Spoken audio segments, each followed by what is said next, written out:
સુરતમાં ટેક્સટાઇલ ઉદ્યોગના વીજ દરમાં 50% રાહતની માંગ કરાઈ છે। યુદ્ધની પરિસ્થિતિને કારણે ઉદ્યોગો મુશ્કેલીમાં હોવાની રાવ ટેક્સટાઇલ યુનિટને હાલની સ્થિતિએ વીજ દરમાં રાહતની માંગ કરી છે। સચિન ઇન્ડસ્ટ્રીયલ સોસાયટીની ડીજીવીસીએલને પત્ર લખીને માંગ કરાઈ છે। એલટી અને એચટી કનેક્શનના ફિક્સ ચાર્જમાં 50% રાહતની માંગ કરાઈ છે।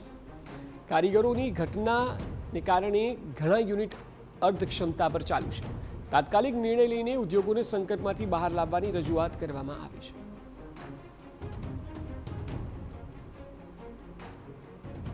ટેક્સટાઇલ ઇન્ડસ્ટ્રીની અંદર એલટી કનેક્શન અને એચટી કનેક્શનની અંદર ફિક્સ ચાર્જ વસૂલવામાં આવે છે, જે 99 કિલોવોલ્ટ ઉપર 12,000 અને 500 કિલોવોલ્ટ ઉપર 62,000।